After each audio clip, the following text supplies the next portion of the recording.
Hello बच्चों, आज मैं आपको भूगोल का फर्स्ट चैप्टर हम पढ़ेंगे। ठीक है, संसाधन एवं विकास इस चैप्टर का नेम है।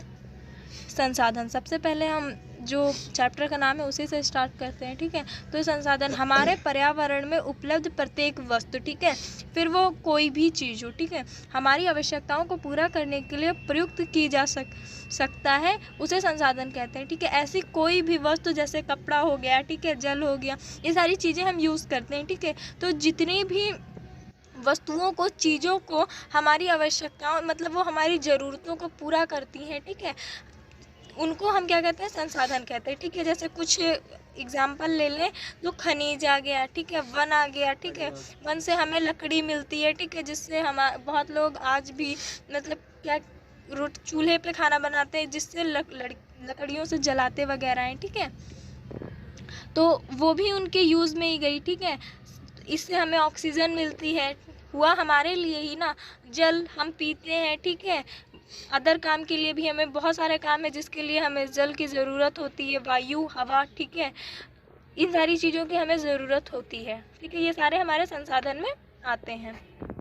सो इंटरडिपेंडेंट रिलेशनशिप, ठीक है, मानव प्रौद्योगिकी द्वारा प्रकृति के साथ क्रिया करते हैं, ठीक है, और अपने आर्थिक विकास की गति को तेज करने के लिए संस्थाओं का निर्माण करते हैं। ठीक है, ये क्या होती है, ये एक दूसरे के ऊपर डिपेंड होते हैं, जैसे प्रकृति, प्रौद्योगिकी, संस्थाएं, ठीक है, ये तीनों किससे हैं, मानव से हैं। ठीक है, और ये क्या है, एक दूसरे के ऊपर आश्रित है। आश्रित मतलब एक दूसरे के ऊपर डिपेंड है। ठीक है, संसाधन का वर्गीकरण निम्न प्रकार से किया जाता है। ठीक है, उत्पत्ति के आधार पर, जैव और अजैव की उत्पत्ति के आधार पर, ठीक है, निर्माण के आधार पर संसाधन दो प्रकार के होते हैं, जैव और अजैव। ठीक है, जैव संसाधन, इन संसाधनों की प्राप्ति जीव मंडल से होती है और इनमें जीवन व्यक्त होता है। ठीक है, जैसे कि देखो, जैव किसे कहते हैं, जिसमें जीवन हो, ठीक है, जिसमें जान हो, ठीक है, उसे कहते हैं जीव मंडल संसाधन। ठीक है, जैसे मनुष्य हो गया, वनस्पतियाँ हो गई, ठीक है, प्रजाति प्राणी जात हो गए, ठीक है, ये सारी चीज़ें जैव संसाधन में आती हैं। ठीक है, अजैव संसाधन, वह सारे संसाधन जो निर्जीव वस्तुओं से बने होते हैं, ठीक है, उसे अजैव संसाधन कहते हैं। जैसे चट्टान हो गया, धातुएं हो गई, और बहुत सारी चीज़ें इसमें ऐड हो सकती हैं। ठीक है, और आप कोई एक्स्ट्रा एग्जाम्पल अलग से चाहे वो भी आप लिख सकते हैं। ठीक है, पर हाँ, होनी वो निर्जीव वस्तु चाहिए। ठीक है, समव्यपता के आधार पर नवीकरणीय योग्य संसाधन और अनवीकरणीय योग्य संसाधन। ठीक है, संसाधन भी दो प्रकार के होते हैं। तो नवीकरणीय योग्य संसाधन, वह संसाधन जिन्हें भौतिक, रासायनिक या यांत्रिक क्रियाओं द्वारा नवीकृत या पुनः उत्पन्न किया जा सकता है, उन्हें नवीकरणीय योग्य अथवा पूर्ति संसाधन कहते हैं। ठीक है, जैसे पवन ऊर्जा, जल, वन व अन्य जीवन। ठीक है, देखो, वह संसाधन जिन्हें पुनः जीवन दिया जा सकता है। जैसे देखो, पेड़ आपने काटे, आप उसकी जगह दूसरा पेड़ लगा सकते हैं। ठीक है, तो वो हुआ पुनः उत्पन्न। ठीक है, पुनः उन्हें उत्पन्न किया जा सकता है। और ऐसी चीज़ जिन्हें नहीं किया जा सकता है वो अनवीकरणीय होते हैं। ठीक है, अब परिभाषा के थ्रू भी मैं आपको भी अच्छे से बताऊंगी। इन संसाधनों को सतत अथवा प्रवाह संसाधन में विभक्त किया जाता है। ठीक है, नवीकरणीय, अनवीकरणीय योग्य संसाधन, जिन संसाधन का विकास एक लंबे भू वैज्ञानिक अंतराल में होता है, उन्हें अनवीकरणीय योग्य संसाधन कहते हैं। इनको बनने में लाखों वर्ष लग जाते हैं। ठीक है, कोई ऐसा संसाधन जिसको बनने में, जिसका पूरा निर्माण या फिर उसे बनने में मान ले लंबी अवधि का समय लगता है, ठीक है, ज़्यादा समय लगता है, उसे क्या कहते हैं, अनवीकरणीय योग्य संसाधन कहते हैं। ठीक है, फॉर एग्जाम्पल जैसे हम ले लें तो खनिज, ठीक है, ये सारी चीज़ें इसके एग्जाम्पल हैं। ठीक है, इनमें से कुछ संसाधन जैसे धातुएं पुनः चक्रीय और कुछ संसाधन जैसे जीवाश्म ईंधन अचक्रीय हैं, वह एक बार के प्रयोग के साथ खत्म हो जाते हैं। ठीक है, इनका प्रयोग, जैसे आपने इनका यूज़ एक बार कर लिया, अब इनका यूज़ आप दोबारा नहीं कर सकते हैं। ठीक है, उस चीज़ का यूज़ आप जब दोबारा ना कर पाए तो उसे क्या कहते हैं, उसे अनवीकरणीय योग्य संसाधन कहते हैं। ठीक है, स्वामित्व के आधार पर, ठीक है, व्यक्तिगत, सामुदायिक, राष्ट्रीय, अंतर्राष्ट्रीय संसाधन।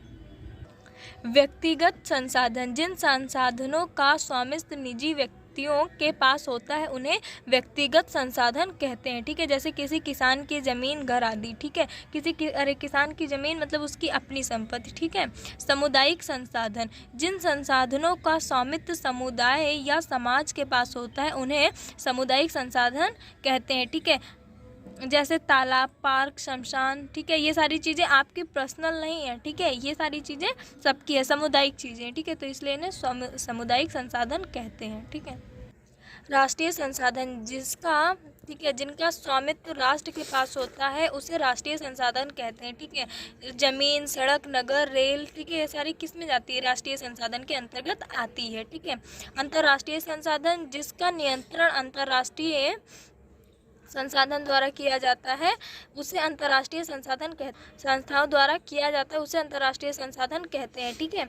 विकास के स्तर के आधार पर। ठीक है, तो संभावी, विकसित, भंडार और सचित कोष। संभावी संसाधन, किसी भी देश या क्षेत्र में कुछ ऐसे संसाधन होते हैं जिनका प्रयोग वर्तमान में नहीं हो रहा होता है, उसे संभावी संसाधन कहते हैं। ठीक है, बहुत सारे संसाधन ऐसे हैं जिनका प्रेजेंट टाइम पर यूज़ हम नहीं कर रहे हैं या फिर बहुत रेयर में ना के बराबर कर रहे हैं। ठीक है, तो उसे क्या कहा जाता है? उसे संभावी संसाधन कहते हैं। ठीक है, जैसे गुजरात और राजस्थान में उपलब्ध सौर ऊर्जा और पवन ऊर्जा। ठीक है, उसका यूज़ वहाँ पे हो सकता है बहुत कम हो रहा हो या फिर ये भी हो सकता है कि ना हो रहा हो। ठीक है, तो उसे संभावी संसाधन कहते हैं। विकसित संसाधन, देखो विकसित मतलब साफ साफ पता चल रहा है जिसका अच्छा खासा विकास हो। ठीक है, तो इसका मतलब यही हुआ नॉर्मल सा कि जिसकी जो ज़्यादा उपयोग किए जाते हो। ठीक है, तो थ्योरी के तौर पर आप इसे कैसे लिखेंगे? जिन संसाधनों का सर्वेक्षण चुना है और जिनका उपयोग की गुणवत्ता निर्धारित हो चुकी है उसे विकसित संसाधन कहते हैं। ऐसा जिसका आप अच्छा खासा यूज़ कर रहे हैं। ठीक है, आपके लिए ज़रूरी है और अच्छा खासा उसका विकास हो चुका है। ठीक है, उसे विकसित संसाधन कहते हैं। भंडार, कुछ ऐसे संसाधन होते हैं जो उपलब्ध तो है लेकिन उनके सही इस्तेमाल के लिए हमारे पास उचित टेक्नोलॉजी का अभाव है, ऐसे संसाधन को भंडार कहते हैं। ठीक है, ऐसे संसाधन जो हमारे मतलब उपलब्ध में है। ठीक है, लेकिन उसका इस्तेमाल हम सही उसके यूज़ के लिए, ठीक है, उसके इस्तेमाल के लिए हमारे पास सही तरह की टेक्नोलॉजी नहीं है। ठीक है, उससे संसाधन को भंडार कहते हैं, जैसे हाइड्रोजन, ईंधन। ठीक है।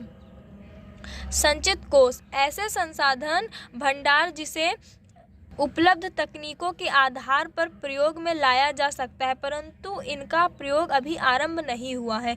इनका प्रयोग भविष्य में आवश्यक पूर्ति के लिए किया जा सकता है। ठीक है, ऐसे संसाधन मतलब जिनका भंडार उपलब्ध है। ठीक है, तकनीक के आधार पर इनका प्रयोग में नहीं लाया गया या नहीं लाया जा रहा है, पर ऐसा हो सकता है, ऐसी संभावना है कि इसे इन फ्यूचर लाया जाएगा सामने। ठीक है, जिस दिन ज़रूरत पड़ी, पूर्ति के आधार पर आवश्यकता, जिस दिन हमें ज़रूरत पड़ी, इसकी आवश्यकता पड़ी, तो उसके आधार पर इसे ठीक है भविष्य में हो सकता है। जैसे नदियों के जल को विद्युत पैदा करने में प्रयुक्त किया जा सकता है। ठीक है, ये बच्चों मैंने चार्ट बनाया था आपको समझाने के लिए।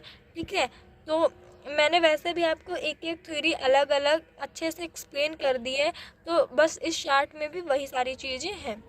ठीक है, तो इस चार्ट को आप चाहें तो बना सकते हैं, अगर आप नहीं बना रहे हैं तो उसमें भी कोई प्रॉब्लम नहीं है, क्योंकि इस चार्ट को मैंने सिर्फ और सिर्फ आपको समझाने के लिए बनाया था कि सारी चीज़ें आपको एक साथ मिल जाएं, जिससे आपको प्रॉब्लम ना हो। मानव के द्वारा संसाधनों का अंधाधुंध प्रयोग करने के कारण क्या समस्याएं पैदा हुई। ठीक है, जो मनुष्य है, ठीक है, मानव, वो संसाधनों का जो चीज़ उनके पास है उसे वो ऐसे यूज़ करते हैं कि जैसे अब मतलब जब तक वो ख़त्म नहीं हो जाएगी तब तक वो उसका यूज़ तक ठीक है। ठीक है, पर किसी चीज़ को फालतू में यूज़ करना, ठीक है, वो गलत है। ठीक है, किसी चीज़ को वेस्ट नहीं करना चाहिए।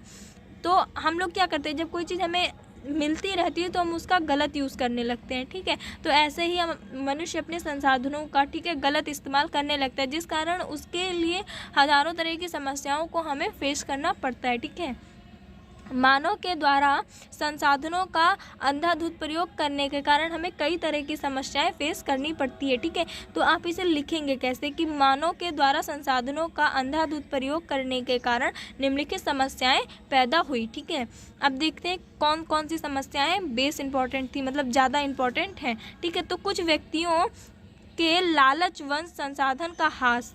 ठीक है, कुछ व्यक्ति के लालच के कारण संसाधनों का ह्रास मतलब नुकसान, लॉस हुआ। ठीक है, संसाधन समाज के कुछ ही लोगों के हाथ में आ गए हैं, जिससे समाज दो हिस्सों संसाधन उत्पन्न एवं संसाधनहीन अर्थात अमीर और गरीब में बट गया।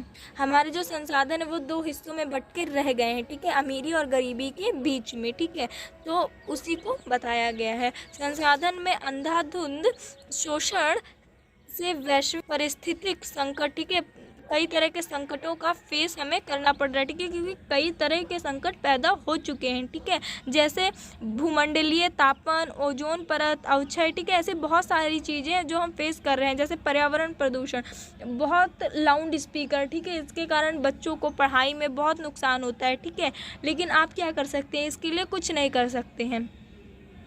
इंसान को जब भी वो स्पीकर गाना सुन रहे उसे ऐसे तक रखना चाहिए कि उसे अगल बगल के लोगों का भी ध्यान रहे। ठीक है, जबकि ऐसा लोग नहीं करते हैं। आप लोगों को कई बार पढ़ाई में इसी वजह से बहुत सारी प्रॉब्लम फेस करनी पड़ती होंगी। ठीक है, सतत पोषणीय विकास, सतत, ठीक है, पोषणीय आर्थिक विकास का अर्थ है। ठीक है, ये क्या है, आर्थिक विकास का अर्थ है कि विकास पर्यावरण को बिना नुकसान पहुंचाए हो। ठीक है, हमें विकास कैसे करना है, जैसे अभी हमें पेड़, मतलब हमारे लिए वन ज़रूरी है। ठीक है, अगर पेड़ नहीं तो हमें ऑक्सीजन मिलने में बहुत ज़्यादा मुश्किल होगी। ठीक है, तो हमारे लिए पेड़ आवश्यक है। अब क्या करें, लोग चूल्हे पे उन्हें खाना बनाना है तो पेड़ के लिए क्या वो चूल्हा ही, मतलब लकड़ी बचाने के लिए, पेड़ बचाने के लिए वो क्या लकड़ी ना कट करें।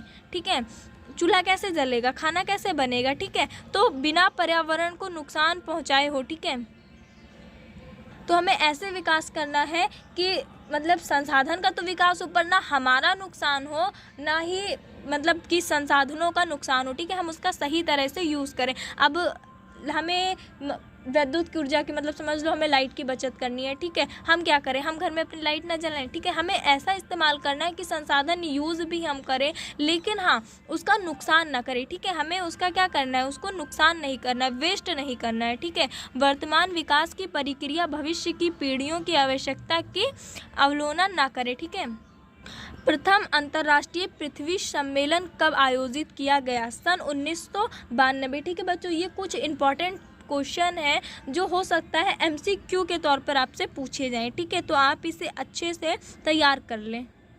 प्रथम अंतर्राष्ट्रीय पृथ्वी सम्मेलन कहाँ हुआ, ठीक है, ब्राज़ील में। ठीक है, प्रथम अंतर्राष्ट्रीय पृथ्वी सम्मेलन ब्राज़ील के किस में आयोजित किया गया था, ठीक है, रियो डी में।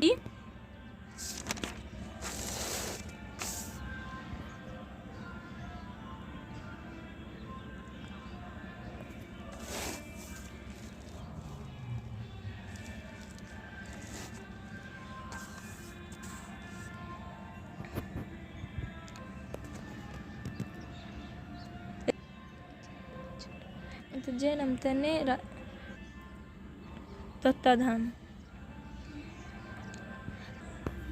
एजेंडा 21 का मुख्य उद्देश्य क्या था, ठीक है, तो वो था असाधारणीय विकास प्राप्त करना। ठीक है, सो अब इससे ज़्यादा अगर मैंने आपको पढ़ाया तो वीडियो लॉन्ग हो जाएगी, फिर आप क्या करेंगे, पढ़ते समय बोर होने लगेंगे।